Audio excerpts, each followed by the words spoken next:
Los dorados anales de la historia antigua hablan del reinado de los faraones y de pirámides que surcaban el cielo. Sin embargo, hay un capítulo del que nadie habla. Se trata de una historia contada desde las arenas del Nilo, donde el sol brilla implacable sobre una tierra impregnada de misterio y gloria. Es la historia de los reyes nubios, también llamados los faraones negros, cuyos nombres y hazañas no resuenan en nuestras aulas y museos.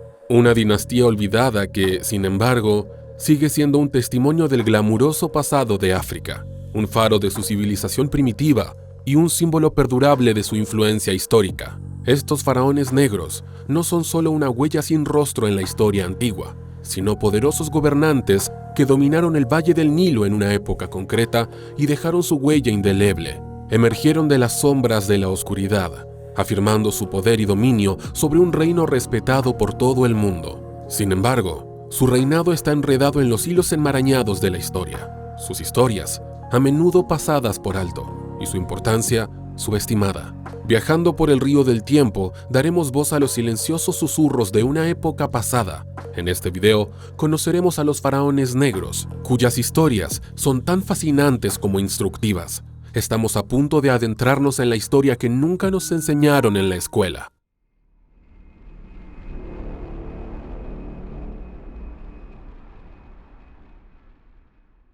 ¿Quiénes eran los reyes nubios? Los reyes nubios, también conocidos como los faraones negros, fueron una dinastía extraordinaria. Procedían del reino de Kush, actual norte de Sudán y Alto Egipto, y fueron fundamentales en la configuración de una importante época del antiguo Egipto. Esta dinastía, conocida como la 25ª dinastía de Egipto o dinastía nubia, gobernó parte o la totalidad del antiguo Egipto durante casi un siglo, del 744 al 656 a.C. Altamente egipcianizados, estos reyes no solo adoptaron la lengua y la escritura egipcias, sino que también mostraron una inusual devoción por las tradiciones religiosas, artísticas y literarias de Egipto. Esta fusión de culturas puede explicarse por la afluencia de inmigrantes egipcios, especialmente los sacerdotes de Amón, coincidiendo este acontecimiento con el proceso de egiptonización de los reyes nubios. Los faraones negros lograron la unificación del Bajo Egipto, el Alto Egipto y Kush, creando el mayor imperio egipcio desde el Reino Nuevo. No solo fue una hazaña política, sino también cultural. Se integraron perfectamente en la sociedad, afirmando las antiguas tradiciones religiosas y formas artísticas egipcias e introduciendo al mismo tiempo aspectos únicos de la cultura de Kush. Durante su reinado, se construyeron pirámides a gran escala en el Valle del Nilo por primera vez desde el Reino Medio. Sin embargo, su gestión no estuvo exenta de desafíos.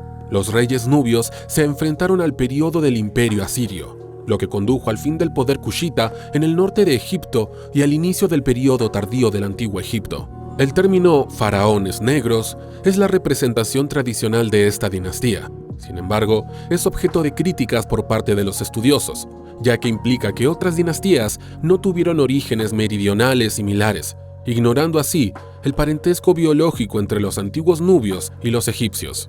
La ciudad-estado de Napata es la capital espiritual de los reyes nubios.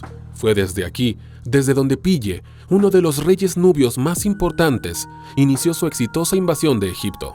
Su victoria está registrada en una larga estela llena de jeroglíficos llamada la Estela de la Victoria, donde se proclama faraón de todo Egipto, y su realeza divina se enfatiza con los títulos de hijo de Re y favorito de Amón. Este éxito no se debió al agotamiento de Egipto, sino que fue el resultado de la ambición, la habilidad política y la decisión estratégica kushanas de unir Egipto de esta forma tan particular. Principales figuras de la dinastía nubia. Sumerjámonos en los perfiles de algunas de las figuras clave de la 25ª dinastía nubia de Egipto. Pille.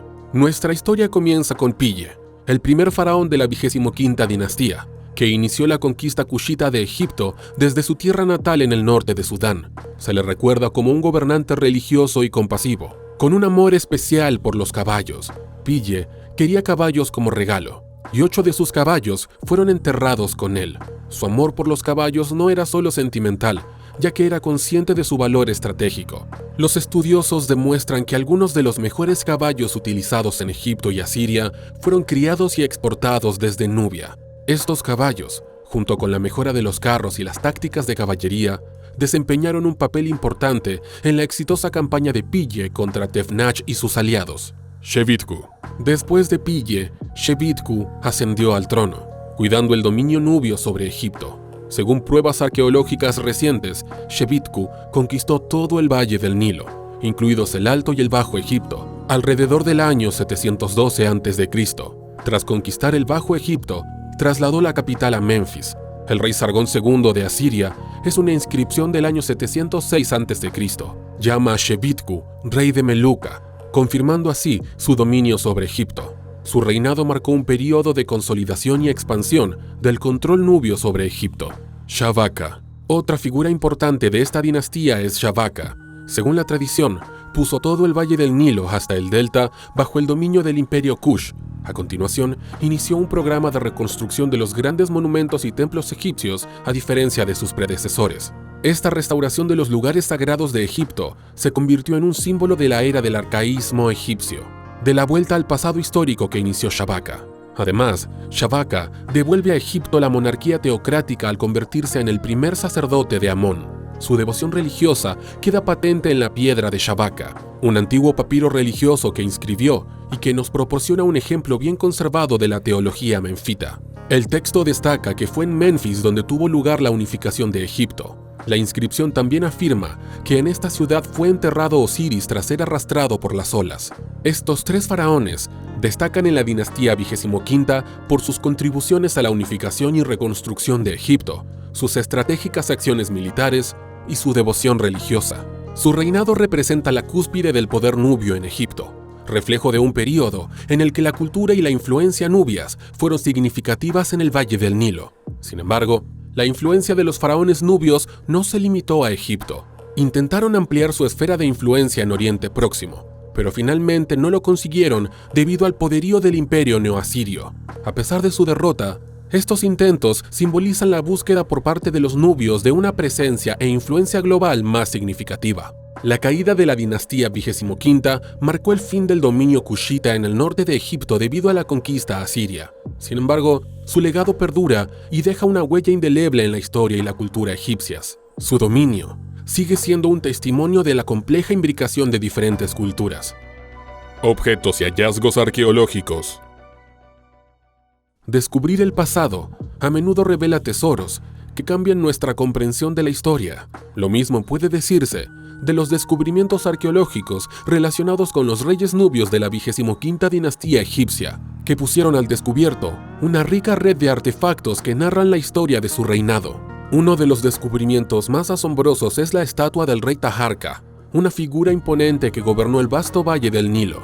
La estatua, que ahora se encuentra en el Museo de El Cairo, se descubrió originalmente en Karnak y es un testimonio de la influencia del rey, que se extendía desde Nubia hasta las ciudades más septentrionales de Egipto. Taharka está representado en la pose tradicional de un faraón, orgullosamente erguido. El uraeus real, o cobra, adorna su corona, indicando su autoridad divina sobre el Alto y el Bajo Egipto.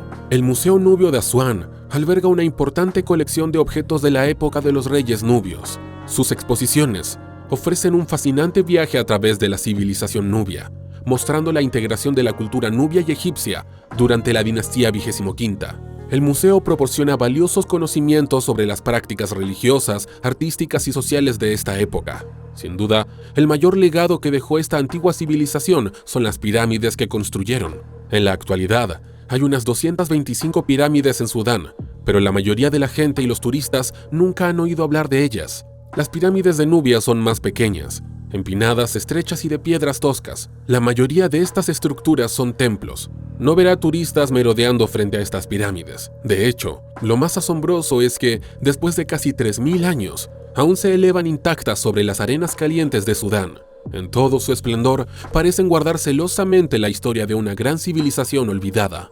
Una antigua creencia afirma que si no corre sangre nubia por tus venas, no debes cruzar la entrada de la pirámide, pues perturbarías la integridad del aura tribal. Sin embargo, si decide transgredir esta superstición, corre el riesgo de que el espíritu de aquel a quien estaba destinada la pirámide le maldiga, y la propia maldición pesará sobre usted y las 7 generaciones siguientes. Cuenta la leyenda que cuando unos extranjeros curiosos se apresuraron a entrar en la pirámide, de repente apareció una terrible tormenta de arena. La arena se metía en los ojos y la boca del visitante indeseado, y a veces llegaba incluso a cegarle. Sin embargo, la historia de los reyes nubios dista mucho de estar completa. Los arqueólogos no dejan de hacer nuevos descubrimientos que desafían y perfeccionan nuestra comprensión de este fascinante período. Punto de vista de los expertos. La historia de los faraones negros es rica y está llena de logros notables que siguen entusiasmando hoy a los historiadores y arqueólogos. La doctora Salima Ikram, distinguida egiptóloga, reconoce la importancia de estos faraones nubios. Señala, la historia se sitúa en una de las culturas más ricas del mundo antiguo, una cultura que fue un conducto para el intercambio de conocimientos, riquezas y estética desde el interior de África hacia el resto del mundo. Es una historia que merece ser contada, porque ampliará nuestra comprensión de las contribuciones africanas a la cultura mundial y permitirá apreciar mejor una civilización asombrosa que se situó en la encrucijada de varias grandes culturas. Es también una historia de perseverancia, astucia política y fuerza de fe que condujo a la creación de una cultura única que nos ha legado algunas de las obras de arte y arquitectura más bellas y fascinantes del mundo antiguo. Es uno de los mayores logros humanos. Si le gusta lo que hacemos, apóyenos suscribiéndose al canal y dejando un comentario debajo del video.